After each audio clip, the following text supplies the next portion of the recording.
Welcome to Center Heights Productions. It is April 9th, 2024. Please hit the likes and subscribe down below in the right-hand corner. Muchly appreciated. All right, this is going to be a little different of a review because what a night. What a night. What more can I say? Habs take this one with the Flyers in town. You would have thought that the Flyers would want to seek some revenge. However, the Habs just totally came out and lambasted the Flyers. Slafkoski night, he gets his first hat trick. He was just fantastic. Line one was great. We had great efforts from Gallagher and great night from Dvorak. His first night back. What an improvement he is over White. That's quite a day and night. In actuality, very strong game. Armia had a good, solid game again, per usual. He's been playing solid, and Monty had an all right game, a better game than his last outing. He was solid in some key situations, but a great overall game by the Habs. Wasn't much of a game. It was tic-tac-toe. I mean, my word, what more could you say? They started quickly, too. So we're just going to go through the stats very fast. And I did want to mention one thing, because I put a video on Jack High's injury today. I didn't have the information on whether it was the same shoulder. However, the good news is it's not the same shoulder. However, boy, he's going to have one set of shoulders, isn't he? But it would have been a lot worse if it had been the right shoulder. The right shoulder, whatever. Yeah, I'm pretty sure last year's was right. Right. So if it had been two years with the same shoulder, it wouldn't have been a good thing to have a break. But it is the opposite shoulder, so I just want to reiterate it because when I made the tape, I wasn't sure. All right, so we're going to start off very quickly. First period, 1-0 Montreal. Second period, what a lambasting period. Montreal just totally dominated, 5-0 in goals. Third period, 3 goals apiece. So Flyers did manage to crack the shutout and kind of picked up the tempo a bit. This game got a little chippy towards the end of the second. You kind of thought that Konecny and Struble were going to carry it over, but they didn't. Recap of the game: Yuri Slafkoski scores his first career hat trick as Montreal dealt the stumbling Flyers their 8th straight defeat with a 9-3 blowout win Tuesday night. The 20-year-old Slafkoski put up Montreal with his first, put up Montreal 4-0 with his third goal on a breakaway. What a great play by Savard's pass in the second period, and received a deafening standing ovation at the Bell Center crowd when the goal was announced. Christian Dvorak had a great game as well. In his absence, he got 2 goals. Gallagher had 2 goals, and Josh Anderson scored a kind of a fluky one, but for him, he should take it because they couldn't have called that back. And I think Tortorella seen that his own defenseman drove took Josh into the goaltender. So, and Joel Armia gets a nice feed from Galley, and what an unselfish play by Galley, who could have went for the third, and puts a nice feed over to Armia, who just makes no mistake. Beautiful. So great game. Sam Montembeault made 33 saves, so he was busy. And Jordan Harris had 3 assists. Harris was very solid on defense. He was probably the most solid. Barron actually had a fairly good game too, I thought. Both of these two were solid for me. Still some issues with when they put Savard and Matheson together, but Matheson had a good offensive game, and so that was a good thing for him. Ryan Poehling had 2 goals, and Farabee also scored for Philadelphia. So Poehling did quite well to get the Flyers into this anyway. Samuel Urson stopped 12 of 17 shots, but it just not good. So they put Fedotov turned away 9 out of 13. So the Canadians let up just a bit after that. So great, and this really was kind of a real blow to the Flyers because where there's 3 or 4 teams battling for those wild cards, I think this kind of did them in. And 2 losses to the Habs within a week, not a great deal for them. Harsh blow, and I think that might have been what puts them out of the playoffs, to tell you the truth. So that was it for that. They finish, so now we're at first star, hands down. Slafkoski was just beautiful. Like I say, what more could you say? 3 goals plus 1. Gallagher had a great game, 2 goals and assists plus 3. Dvorak had a good return, real strong, great return. 2 goals plus 2. So that was pretty good. First scoring summary, 105, Slafkoski deflects a goal when a shot from the point from Matheson and Caulfield. It was a nice, he just totally screened the goaltender, but he just went off his leg. So nice goal. That's what happens when you go in front of the net. Then at 8:43, Slafkoski, what a feed from Suzuki and Matheson, who fed him, started the play. Beautiful passing play and right straight through the crease. And Slav made no mistakes. One timer. He wasn't missing that. Good, pretty goal. 10:46, Gallagher gets a nice goal, assisted by Kovacevic, Vic, and Jordan Harris. Nice goal to see Galley get very nicely done in. At 11:22, what a beautiful breakaway pass from David Savard to Slafkoski, who makes no mistakes, turns the goalie inside out. Beautiful, which gets his hat trick. Beautiful goal. Josh Anderson's, like I said, 12:42. At least finally he's gotten a goal, and long overdue. Assisted by Harris again and Tanner Pearson. 15:27. Christian Dvorak, assisted by Harris again.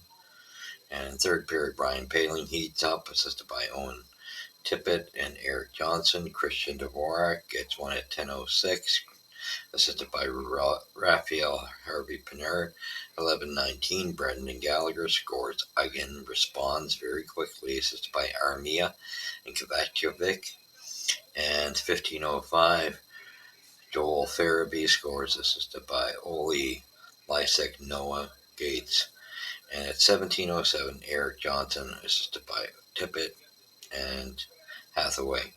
And at 18:17, that beautiful goal by Armia, who, like I said, took a nice cross front of the net pass, cross crease pass in front of the net to Galley, or from Galley to Armia, and he made no mistake, assisted by Newhook. And he, like I said, he could have went for his hat trick, but I'm very unselfish. That's Brendan Gallagher. That's what I love about this guy. So good, great showing. They're, Montreal showing they're going to be spoiler to a lot of teams. Better be very careful playing them because there's no quit in this team. They're not going to be easy to beat. So final game stats: 36 shots to 30 for the Flyers, 23 hits to 16 for the Flyers. Face-off wins 34-29 for the Flyers. Power play 0 for 2 for the Flyers. Montreal didn't get a power play. So penalty minutes 2 for the Flyers and 6 for the Canadians. Giveaways 12 for the Flyers, 9 for the Canadians. Takeaways 3 for the Flyers, 9 for the Canadians. Blocked shots, Flyers were tremendous in this tonight. 25 blocked shots, 17 for the Habs. So very strong game. I'm not even going to go into the penalty area of that. That'll be the one thing I do different tonight because there's plenty I had to discuss. They're just an incredible team performance. Great to see the kid get his first NHL hat trick, and he was so tickled pink. It was good to see him. How could you not be more deserving after everything he's gone through?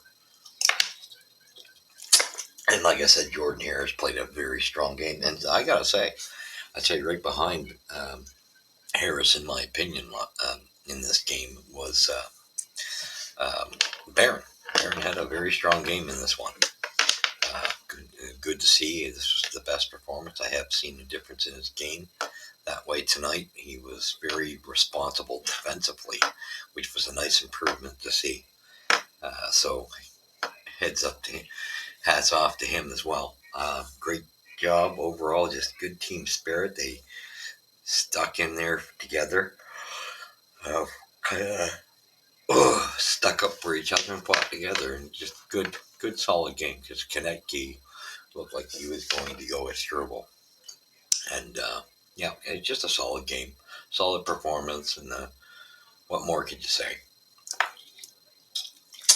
So with that being said, I think this is really was a harsh blow for the Flyers. I think this is going to kind of finalize them being on sitting on the outside of the playoffs because I believe yeah, Washington's kind of in that final wild card now, and probably with this loss, them winning, it's only going to be them and the Capitals and the Islanders that will battle for that spot. I think this is just a little too much, especially with what's remaining in games for the Flyers. I think they only got 3 games left.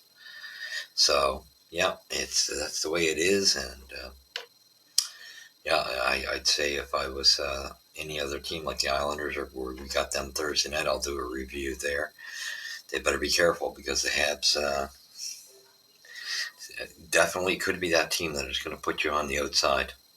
So yeah, good performance. Nice to see, but I I would have liked to have seen the loss, but well, like I say, you got to like the winning culture, attitude. They just and after 3 game losses, they wanted to stop the bleeding. So that's kind of good to do that, not let the losing streak get too out of control. So with that being said, way to go, Habs! Congratulations, Slafkoski. Congrats to the Habs. Well played game. Everybody played a strong game again. Um, yeah, I think Dvorak was made a huge difference in responsibility and making a difference on the ice compared to White. I think White, it was an opportunity, but at the end of this season, I think he's gone. Just not enough of a difference he'll make. Anyway, that was good solid game. There was a lot of effort from all the boys. Liked seeing it. Would like to see a little bit more from Pizzetta. Pinard, he puts the effort in, but he's just gets knocked around very easily. Um, so, but other than that, it was still strong. A strong game. Excuse me. Okay, so where's Puck Drop First here at Center Heist Productions. Thank you for watching. Please tell your friends and family. Please don't leave without hitting that. That helps us grow and you get good quality content to make this the #1 channel for you to get honest, true, good, solid content where we give you a good view of what's going on.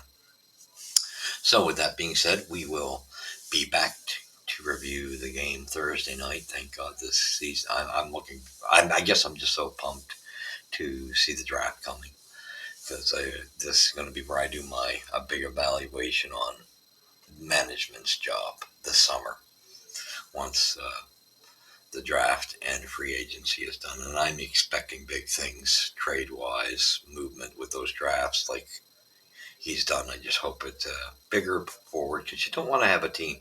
We got to keep it maximized that in our future team, there's no more than 3 small players on those four lines, and you got to keep it at that limit. And that's what people aren't thinking about. Size wise, you need to insulate them. You don't want any more than 3 small guys. You're going to have 1 small guy in the back and on your defense core with Hudson. You don't want any more small guys than that. And for the front end, you don't want any more than 3. So that's why we say we got some sizing up to do. And I think we need a big free agency pickup. So 2 top 6 players need to be brought onto this team, one way or the other. All right, so thank you for joining me. We will catch you Thursday night as the season is rolling down. We're down to, I believe, what is it, 4 games now? Yeah, I believe so. So it's winding down. Looking forward to it being over, just so that we can get our boys back too, and maybe have better luck injury wise. All right, thank you for joining me, and we shall catch you in the next episode. God bless you. Where's the puck drop first? You've seen it here on Center Ice.